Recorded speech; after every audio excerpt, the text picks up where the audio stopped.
फक्त 1 चमचा हा पदार्थ रोजच्या गव्हाच्या पिठात टाका आणि चमत्कार बघा। यापासून तयार झालेली चपाती 100 रोगांपासून तुमचे कायमचे संरक्षण करेल।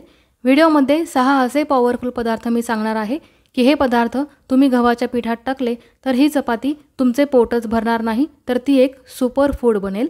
हे एक असं आयुर्वेदिक औषध तयार होईल की 1 नाही 2 नाही तर हजारो आजारांपासून तुमचे संरक्षण करेल। याने शरीराला उपयुक्त घटक तर मिळतीलच, वर चपाती खायला सुद्धा चवदार लागेल। आज आपण 6 पदार्थांची अगदी व्यवस्थित माहिती बघणार आहोत। यातील एक पदार्थ साखर नियंत्रित ठेवतो, तर दुसरा आपले हृदय व लिव्हरला मजबूत बनवतो, तर तिसरा पदार्थ हा स्त्रियांना त्यांच्या मासिक धर्मातील सर्व प्रॉब्लेम्सला दूर ठेवतो, तर चौथा पदार्थ शाकाहारी म्हणजे मांसाहारी न करणाऱ्यांसाठी प्रोटीनचा खजिनाचा आहे। यातील 5वा आणि 6वा पदार्थ असा आहे की गुडघेदुखी, कंबरदुखी, कॅल्शियमची कमतरता ही मुळापासून नष्ट होते। हे 6 पदार्थ आयुर्वेदिक गुणधर्माने भरलेले आहेत आणि हे सर्व पदार्थ प्रत्येकाच्या घरात उपलब्ध असतात। हे इतके पॉवरफुल आहेत की याचा 1 चमचा घरामध्ये तुम्हाला जेवढ्या चपाती लागतात तेवढ्या पिठामध्ये तुम्ही टाकला तर संपूर्ण घरातील प्रत्येक व्यक्तीला याचे गुणधर्म लागू होतात व रोग दूर पळतात। चला तर मग कोणते कोणते आहेत हे पदार्थ आणि ते कसे वापरायचे हे आपण बघूया। नमस्कार, मी अश्विनी आपल्या चॅनलमध्ये तुमचे मनापासून खूप खूप स्वागत करते। आपण इतकी महत्त्वाची माहिती आज बघणार आहोत, यासाठी व्हिडिओ शेवटपर्यंत नक्की बघा आणि हा व्हिडिओ आवडला तर लाईक करा, शेअर करा आणि चॅनलला सुद्धा जरूर सबस्क्राइब करा। चला तर मग आपण माहितीला सुरुवात करूया। तर या 6 पदार्थांपैकी सर्वात पहिला पदार्थ असा आहे की जो आयुर्वेदिक हर्ब आहे, जडीबुटी आहे, तो म्हणजे फेनुग्रीक सीड्स म्हणजेच मेथीदाणे। याचा वापर आपल्या किचनमध्ये जास्त करून मसाल्यांमध्ये होतो, तसेच काही पदार्थांमध्येही मेथीदाणे वापरले जातात। मेथीदाणे याचा सर्वात मोठा फायदा हा आहे की आपल्या शरीरातील वाढलेली साखर हे नियंत्रणात ठेवते, म्हणून ज्या व्यक्तीला मधुमेह म्हणजे डायबिटीज आहे त्यांच्यासाठी मेथीदाणे हे एक चमत्कारी औषधी म्हणून काम करतं। रक्तातील ब्लड शुगरची पातळी कमी करून इन्शुलिनचं प्रमाण वाढवण्यास मदत करतं। मेथीदाणे लिव्हर व आपली पचनक्षमता स्ट्रॉंग बनवण्याचेही काम करतात, म्हणून आपले वजनही नियंत्रणात राहते। तर याचा वापर कसा करायचा हे आपण बघून घेऊया। मेथीदाणे हे तव्यावरती थोडे भाजून घ्यायचे, गार झाल्यानंतर मिक्सरला त्याची पूड करून घ्यायची आणि जेव्हा आपण चपातीचे पीठ मळतो त्यावेळी अर्धा किलो पिठामध्ये हाफ टीस्पून इतकी ही मेथीदाण्याची पावडर आपण टाकायची आणि पीठ मळायचे। मेथीदाणे हे उष्ण प्रवृत्तीचे असतात, म्हणून उन्हाळ्यात कमी आणि हिवाळ्यात याचा जास्त प्रमाणात तुम्ही वापर करू शकता। आता आपण दुसरा पदार्थ बघूया। दुसरा पदार्थ आहे तो म्हणजे फ्लॅक्स सीड्स म्हणजेच अळशीच्या बिया, याला आपण जवस असे सुद्धा म्हणतो। जबरदस्त फायदे आहेत या पदार्थाचे। जवस हा आपल्या हृदयासंबंधीच्या कार्यात सर्वात महत्त्वाचं काम करतो। हृदयाच्या आरोग्याची कार्यक्षमता कमालीची वाढवतो।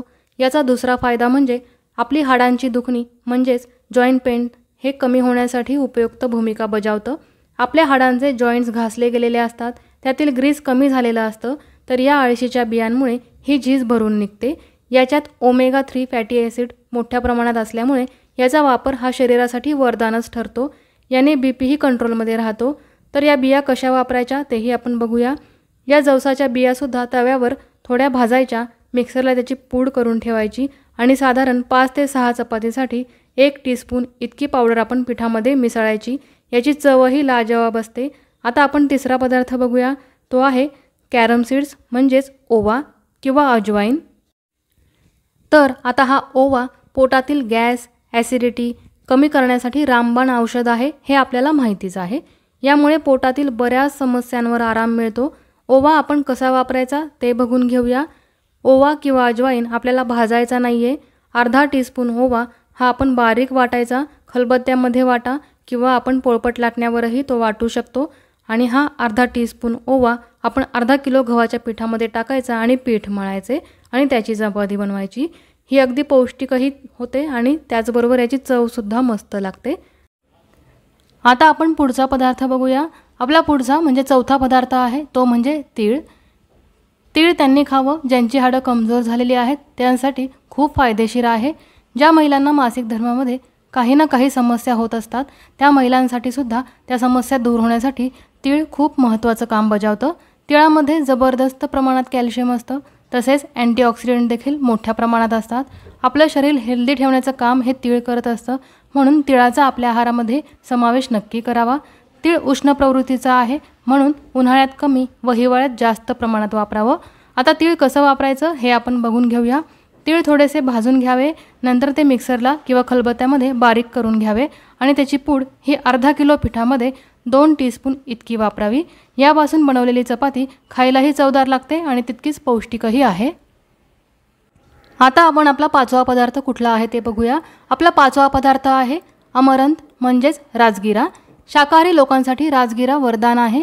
यात प्रोटीनचा चांगला विकल्प आहे, त्यामुळे शाकाहारी लोकांनी राजगिऱ्याचं सेवन नेहमी करावं। राजगिरा हे ग्लुटन फ्री धान्य आहे। यामध्ये कोलेस्ट्रॉल कमी करण्याची क्षमता आहे। ज्यांचं कोलेस्ट्रॉल वाढलेलं आहे त्यांनी राजगिरा टाकून चपाती किंवा भाकरी खाण्याची अत्यंत गरज आहे। 1 कप राजगिरा 1 किलो गव्हाच्या पिठासाठी वापरावा। एकत्र दळण आणावं, म्हणजे राजगिरा हा गव्हामध्ये चांगला मिक्स होतो। 1 कप राजगिरा 1 किलो गव्हाच्या पिठासाठी वापरावा। यामध्ये फायबर भरपूर असल्यामुळे शरीरातील टॉक्सिन बाहेर जाण्यासाठी मदत होते। आता आपण 6वा पदार्थ कुठला आहे ते बघूया। 6वा पदार्थ आपली इम्युनिटी वाढवते। हा पदार्थ आजकाल सुपर फूड म्हणून ओळखला जातो। तो आहे मोरिंगा लीव्स म्हणजे शेवग्यांच्या शेंगांची पावडर। यामध्ये कॅल्शियमची मात्रा भरपूर आहे, त्याचबरोबर अँटीऑक्सिडंटसुद्धा भरपूर प्रमाणात असतं। याची चव थोडीशी कडवट असते, पण बेनिफिट्स मात्र भरपूर असतात। ही पावडर अर्धा किलो पिठामध्ये 1/2 टीस्पून इतकी टाकायची आणि पीठ मळायचे। शेवग्याच्या पानांची पावडर ही आपल्याला दुकानात सुद्धा विकत मिळते, त्याचबरोबर तुम्ही घरी सुद्धा ही पावडर तयार करू शकता। शेवग्याची पानं ही उन्हात वाळवायची, ती चांगली सुकली की त्याची पावडर बनवून ठेवायची आणि ही पावडर आपण नेहमी चपाती करताना वापरायची। तर हे 6 पदार्थ तुम्ही बघितलेच आहे। या 6 पदार्थांचा वापर तुम्ही आपल्या आहारामध्ये नक्की करा। हे 6 उपाय तुम्ही प्रत्येक आठवड्याच्या 6 दिवसाचा एक टप्पा करून वापरू शकता। सुरुवातीला पहिल्या दिवशी मेथी दाणे, त्यानंतरचे 5 दिवस ओवा, तीळ, राजगिरा, मोरिंगा पावडर, अशा पद्धतीने टप्प्याटप्प्याने महिन्यातनं 3 ते 4 टप्पे करून प्रत्येक पदार्थाची 5 दिवस अशी तुम्ही टप्पेवारी करून वापरू शकता। तर मित्रमैत्रिणींनो, तुम्हाला कशी वाटली ही सर्व माहिती? तुम्हाला जर आजची ही माहिती आवडली असेल तर व्हिडिओला लाईक करायला बिलकुल विसरू नका, त्याचबरोबर शेअरही करा। जास्तीत जास्त मित्रमैत्रिणींना शेअर करा, म्हणजे त्यांना सुद्धा अगदी महत्त्वाची अशी माहिती मिळेल। तर नक्की व्हिडिओला लाईक करा, शेअर करा आणि चॅनलवरती नवीन असाल तर चॅनलला सबस्क्राईब करायला बिलकुलच विसरू नका। चला तर मग पुन्हा भेटूया।